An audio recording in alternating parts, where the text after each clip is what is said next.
Hey guys, it's Leesh, and welcome to another episode of Car Confessions. Guys, listen, I've been trying to record this recording or this actual episode for a while here, and it's just been wonky. I'm realizing my new commute is taking away from me receiving reception, which is a bummer, but it is what it is. So I have to figure out how to navigate this Car Confessions moving forward. But how are you guys doing? I'm hoping you're doing well. Pray that you're staying as sane as possible during these crazy times. And that's all we can do is just hope for the best, do what we can, and just try to be as joyful as possible in the midst of all the crazy, because it's just a lot of crazy. You know what I'm saying? I, for one, am actually, these emails keep popping up on my phone, so I was like, what the heck's going on? I, for one, am just like at a point now where it's just like I am staying informed, obviously. I gotta stay informed, but I'm not investing my time and energy. I'm not putting all my energy in all this stuff, particularly like this whole Epstein file stuff. Staying informed, seeing what's being shared and then leaving it there. Like, I don't want to put my energy in that, because I feel like in some ways, because these folks are narcissistic, that this energy and attention in some way could be like something that's, you know, fueling them in some way, if that makes sense. And I don't want to put that much energy into this. So I guess I've been focusing on, myself, my joy, my family, my friends, things of that nature. Like I said, I'm not completely dismissing it. And I don't want anyone to be like, Alicia's just completely like removed herself from all civilization. That's not the case. I just understand what it's like being around narcissistic people, and how their mentality is so warped. I don't completely understand it myself, but I've been in situations and unfortunately grew up around people who have this type of mentality. You know what I'm saying? But I will say this. Like I said, this is going to be a pretty short card confessions. I will say this. This whole shock and awe from folks here in America about the things that they're finding out in these files is wild to me. And I say that because many of the things that we see in these files, when it comes to the heinous acts of abuse, the killing of folks, the eating of people, what? This is nothing new. Like, this has been a part of America for as long as America has been around, and beyond that. Let's just keep it 100. Are these folks the descendants of the people who have been perpetuating this since the beginning of time? Possibly. I don't know, Leesh. I mean, I don't know, guys. I don't know, Leesh. I don't know. I have no idea. But what I do know is that I need a lot of folks to really understand the history of America and pull back the whitewashing of it. You know what I'm saying? I think many folks are still stuck on the bullshit that many of us were taught in school. And when I even think about some of the shit we were taught, especially like in history class, I'm like, guys, what?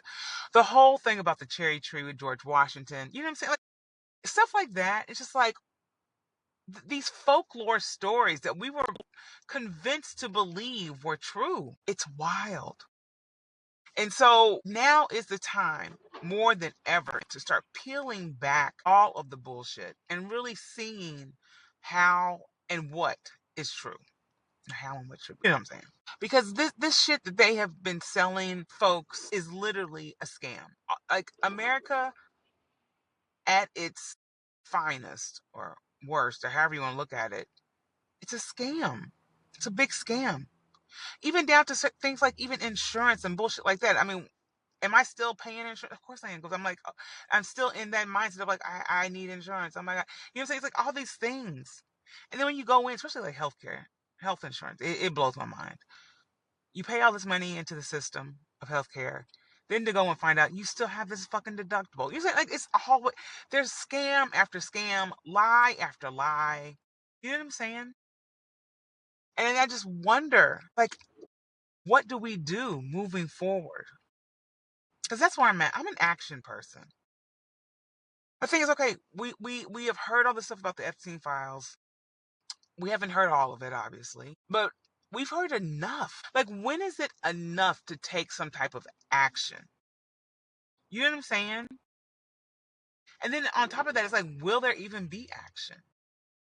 Are we just going to go around, like it's, I feel like this is what I feel like. I feel like this whole thing is like the new National Enquirer, but on a more morbid level. Because it's like, oh my God, did you see what they found in the files this time? Oh my God, did you see who was in the files this time? It's just nonstop because a lot of these folks that we see in the files, some of them, not all of them, but some of them would have been on the cover of a National Enquirer. You know what I'm saying? So it's like the hot topics, the hot gossip. And that's where it's a little troubling for me because this is not gossip. This is disgusting, vile things that were done to people. Vile things that I can't even comprehend. Like, I don't even know like how someone could do that and still be okay with just living. I mean, in my opinion, this is just Leesh car confessions, but I'm like, how are these people human who have done these things? How are you a human? Like, I just don't like, that is a person you're doing this to. Like, are you kidding me? Are you kidding me? It's wild. It's wild. I think that's why I don't like going down the rabbit hole of all this because I just feel like it drains the energy from you in ways that it's just like it's just unreal. I can't imagine being one of these victims because you're constantly in a space of reliving, retelling these stories and then still not seeing justice. That's the part that's driving me crazy. Is it okay?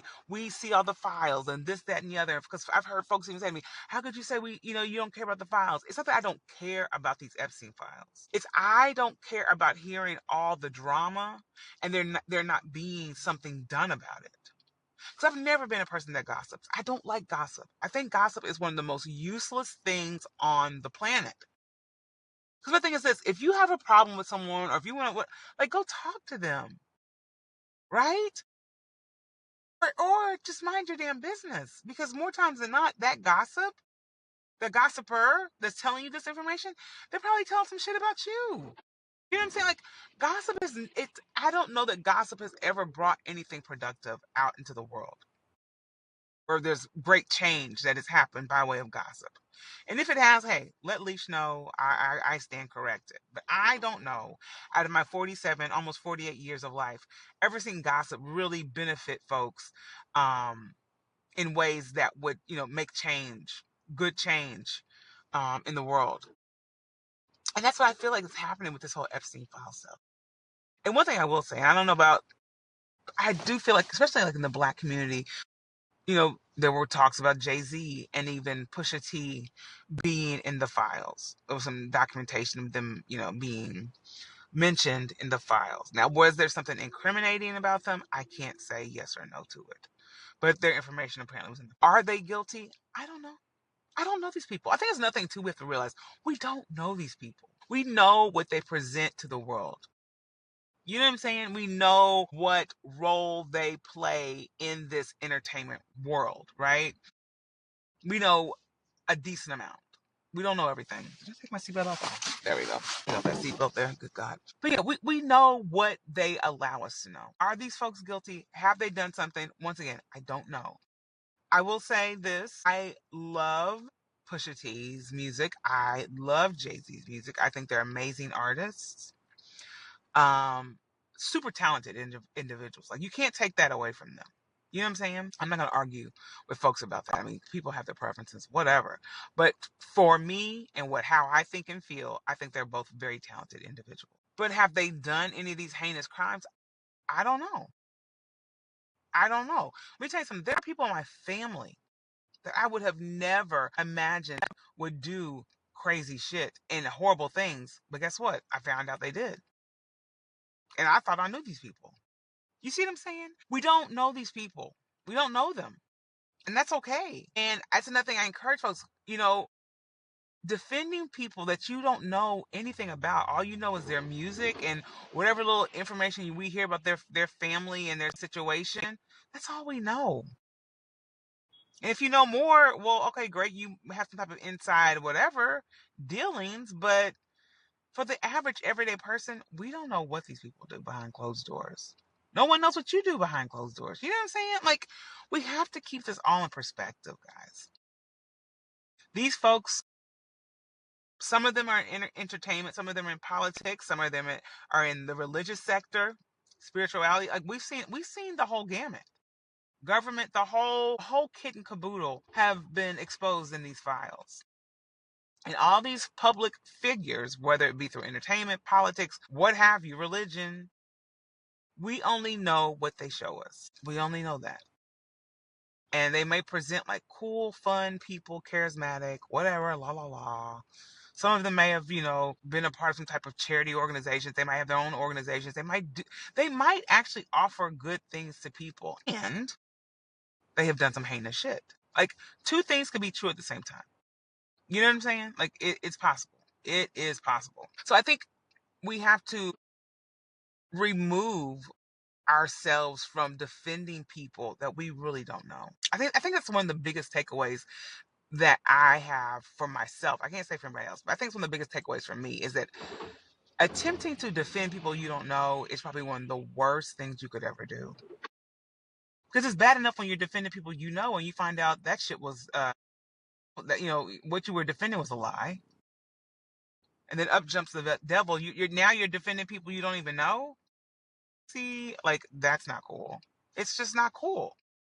Because basically you're tarnishing your own damn reputation at that point. It's like, okay, if you're trusting these people that you don't know and you're defending them to the death, what? Like, how do I trust you? Like, you're just out here going rogue, you know? And listen, I get it. I get it because entertainment, at least for me, music, I love music. I love music. I listen to all types of music. If you guys know me outside of this podcast, you know how much I love music. Like, I love it. I think music changes our hearts and our minds, and it creates change. And beyond that, I just love the musicality of, or just the talents of musicality, and how people can like infuse certain things and pull things out, and whatever, how they use their voice, whatever instruments. Like, I love all the things as it relates to music. I do. I love it all. In terms of the artistry. And so I get it when you are engulfed in an artist's like music, and then you start finding out more about them, especially if they are presented as a really cool person. It's like, wow, this person is amazing. Like, they have it all together. You know, in quotations here, they have it all together. That's how we want to think, right? And then we realize that these folks are just, whatever, right? They're random people, or they might be people who are doing horrible things. I think of like Bill Cosby, right? Growing up watching the Cosby Show was like, it was so revolutionary, that show, because it shed light on Black people in ways that we had never experienced on the big screen, or television, I should say, not big screen, but on TV. And it gave us a voice beyond what we yeah, it gave us a voice in a way that we didn't know we needed a voice. I think many of us. Because let me tell you something. In my family, I had people that went to college, and higher education was heavily pushed on myself and my family and my siblings and cousins, like whatever. A majority of my family they've gone to college, whether they just have the bachelor's or they have a higher education degree. So in my family, that was kind of the norm. But for other Black folks, that was not the norm. And on top of that not being the norm, you have society putting a bad reputation out for Black people, that we're these lazy individuals, that we don't do shit, or we're criminals, we're this, we're that, we're just basically the scum of the earth, right? But when Cosby put that show on TV, it really changed the game in many ways. One, it shed light on, oh, there are educated Black people in the world. Oh, okay. Not only are there educated Black people, there are Black people who actually are well off financially. Not everyone's a quote unquote, welfare queen, as Reagan would have put it. There are people out here who are contributors to this society in ways that many people would have never imagined. And Cosby's show, it shed light in a positive way for Black people. I know it brought some, it ruffled some feathers with some folks too, because it was like, you're changing our narrative. How dare you, right?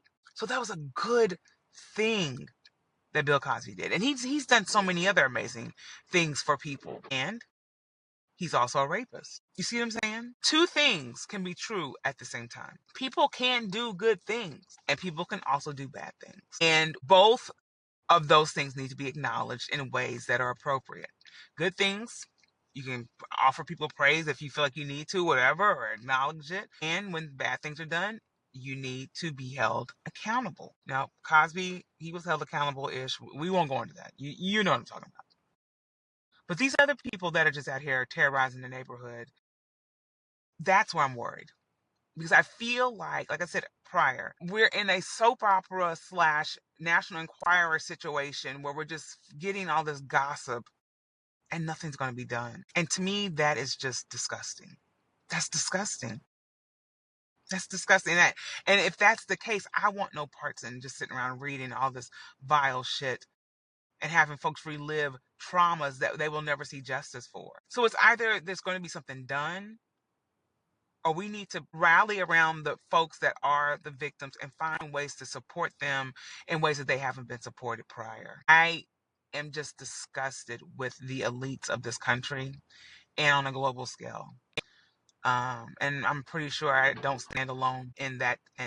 But I don't think these folks care. I think their power and their money is so, they're so engrossed in all that what we think and feel is the least of their worries. And so then for me, I'm like, why are these files coming out then? If they don't really care about us, and they don't care, and they don't feel like they're going to be held accountable, is this just to show, oh yeah, we did it, and what are you going to do? Nothing, right? That's how I feel it is. It's like, oh yeah, we did it, and what? I don't know if y'all remember that back in the day. I'm aging myself, but in the 90s, we'd always be like, yeah, and what? And what? You know what I'm saying? I feel like that's where we are. So, and what? And what? Yeah, we did it. Now what? What are you going to do? Nothing. But just sit here and talk to the people amongst you. You're not going to do anything to us because we're powerful, we're rich. You know what I'm saying? That's how I'm feeling right now. And it's frustrating. And my thing is, I'd rather put my energy in places and spaces where we're actually going to help people. Not sit here and listen to this chicanery and nothing's going to be done. If something's going to be done, let's get her done. Let's get her done. If not, let's find ways to help each other, be kind to each other, create a new world, because this shit is crazy. Like when you sit back and you just think about this, like this is mental insanity right now. For real. What are we going to do about all this? What are we going to do? I'm going to keep raising my voice because I'm good at talking. I'm good at running my mouth and doing things like that and having conversations with people to hopefully change the narrative and have people open their eyes to what is around us, you know? I don't know, y'all. Yeah, I do, but, whatever. All right, guys, I'm at the head in the house. It's getting cold in this car. I have to figure out this car confessions thing, guys, because me trying to record it, it's it's crazy, but I still want to talk to y'all, so I'll figure it out. This might just be me coming home, parking, and talking. That might just have to be it. Either way, it's going to get her. I'm going to get her done. I can promise you that. All right, guys. Like I said, I'm going to head into this house. Let's just keep on keeping on, and I will see y'all next week. All right. Bye.